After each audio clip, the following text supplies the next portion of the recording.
తాము సభలో ఏమైతే మాట్లాడాలని అనుకుంటున్నామో అవన్నీ కూడా అక్కడ మాట్లాడేవాళ్ళు. ఇంచుమించు అదే రీతిలో సభకి వెళ్ళేటువంటి అవకాశం లేదు కాబట్టి మేము మీడియా ప్రతినిధులు ముందే మీరే మాకు ఇది ఇదే సభ అనుకొని మాట్లాడుతూ ఉన్నారు. అది ఒక ప్రక్రియ, అది ఒక పోకడ. తర్వాత అసలు సభలో అడుగుపెట్టే పరిస్థితే లేనప్పుడు ఈ సభకు మళ్ళీ నేను రాను అని చెప్పని భీష్మించుకున్నటువంటి సందర్భాలు ఉన్నాయి. ఇట్లా దానికి లోకేష్ గారు చెప్తాను, మా నాన్నగారు 2 సంవత్సరాలు వెళ్ళారు.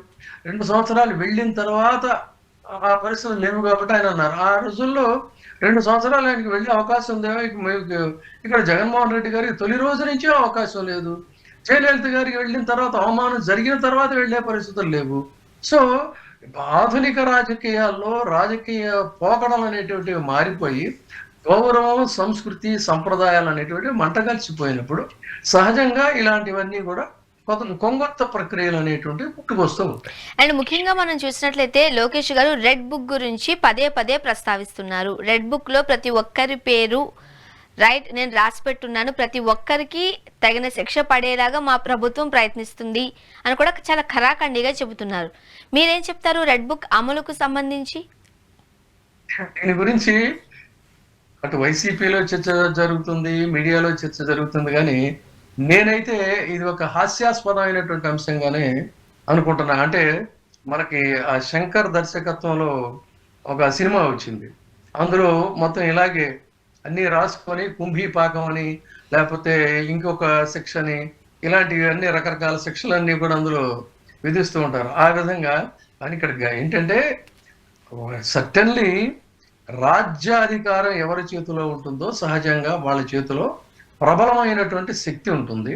ఈ శక్తి పూర్తిగా తమ సొంతమని, తమ అధికారానికి తిరుగులేదని, తామే ఈ భూమికి అధినాథులం అని, తాము ఏం చేసినా కూడా చెల్లుతుందనేటువంటి విన్యాసాలు చేసినప్పుడు ఖచ్చితంగా ఒక సూటబుల్ టైంలో బొక్కబోర్లా పడటం అనేటువంటిది ప్రజాస్వామ్యంలో జరుగుతున్నటువంటి చరిత్ర పునరావృతం అవుతూ ఉంటుంది.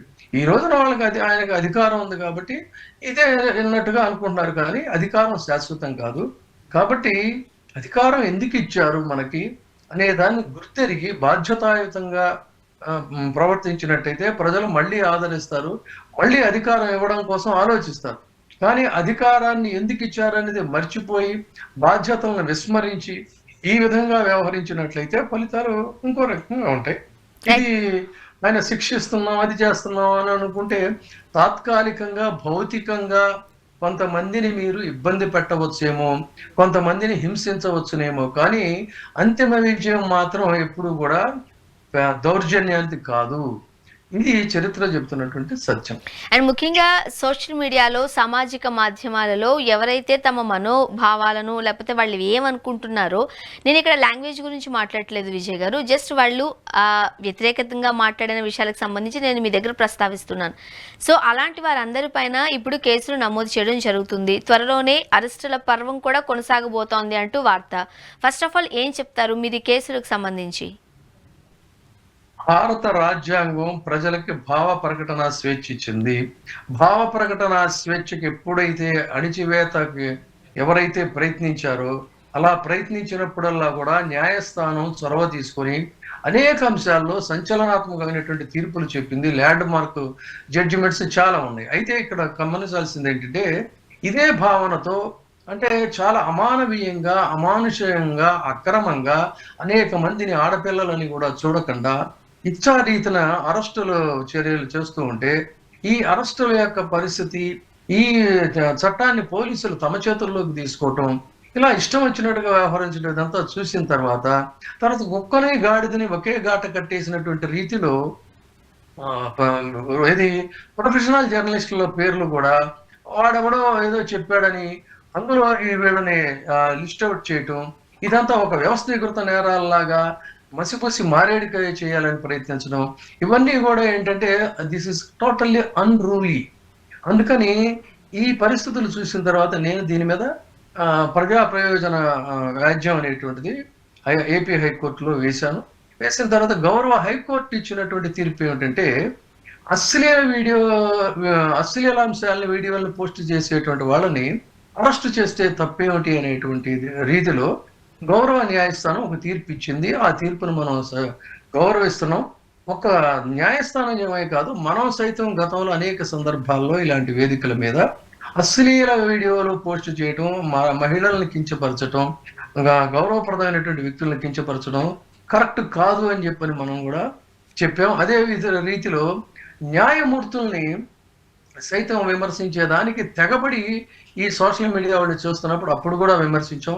సరిగ్గా అదే అంశాన్ని గౌరవ న్యాయస్థానం ధర్మాసనం కూడా అన్నది ఏంటంటే, మమ్మల్ని కూడా విమర్శిస్తున్నారు, న్యాయమూర్తులను కూడా విమర్శిస్తున్నారు అనేటువంటి దీన్ని వ్యాఖ్యలు చేశారు. ఆ వ్యాఖ్యల్ని బేస్ చేసుకుని నేను చెప్పేది ఏంటంటే, ఇప్పుడున్న ప్రభుత్వం ఏ సోషల్ మీడియాలో అశ్లీల వీడియోలు పోస్ట్ చేస్తున్నారని వాళ్ళని అరెస్ట్ చేస్తున్నారో, గౌరవ ధర్మాసనం వ్యాఖ్యానం చేసింది కాబట్టి న్యాయమూర్తుల్ని కూడా విమర్శిస్తున్నారు అని చెప్పని వాళ్ళ మీద పోస్ట్ చేస్తున్నారని, అందుకని మీరు ఖచ్చితంగా న్యాయమూర్తుల మీద ఎవరైతే వీడియోలు చేశారో, ఎవరైతే వారిని గురించి వ్యాఖ్యానాలు చేశారో వాళ్ళను కూడా మీరు అరెస్ట్ చేయాలి.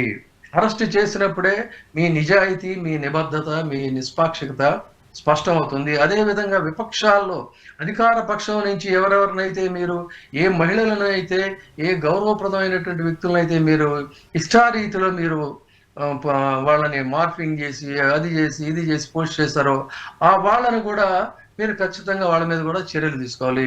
నేరస్తులకు ఒక కులం ఉండదు, నేరస్తులకు ఒక మతం ఉండదు, నేరస్తులకు ఒక పార్టీ ఉండదు.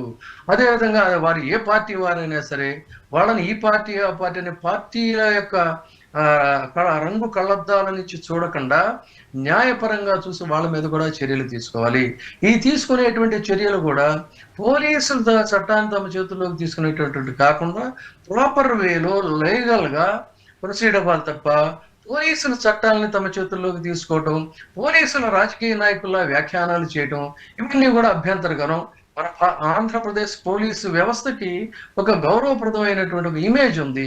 ఆ ఇమేజ్ ను కూడా ఈరోజు కొంతమంది పోలీస్ అధికారులు డ్యామేజ్ చేస్తున్నారు. ఫ్రెండ్లీ పోలీస్ అని ఎంతో కష్టపడి తెచ్చుకున్నటువంటి పేరును కూడా ఈ రోజున వీళ్ళు రూయిన్ చేస్తున్నారు. ఇది కరెక్ట్ కాదు. అండ్ మోర్ ఓవర్ ఏంటంటే, చట్టాలకి వీళ్ళు వక్ర భాష్యం చెప్తున్నారు. అంటే misinterpretation of the statutes. Misinterpretation of the statutes లో ప్రధానంగా భారత న్యాయ సంహిత BNS 111 లో ఆ 111 లో ఏదైతే డిఫైన్ చేశారో దానికి సంబంధం లేనటువంటి రీతిలో ఈ 111 ని వీరు మిస్ఇంటర్ప్రిటేట్ చేసి ఈ సోషల్ మీడియా యాక్టివిస్టుల మీద మీరు తదనుగుణంగా ఆ కేసులు బనాయిస్తున్నారు. ఇది కరెక్ట్ అనేటువంటి దీంట్లో మీ అనుకూల మీడియాలో ప్రాపగాండా చేస్తున్నారు. ఇది టోటల్ గా మనకున్నటువంటి చట్టాలని మీరు పూర్తిగా తప్పుదోవ పట్టిస్తున్నట్టే.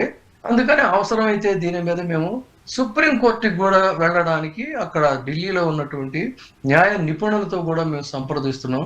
మీరు దీన్ని తక్షణం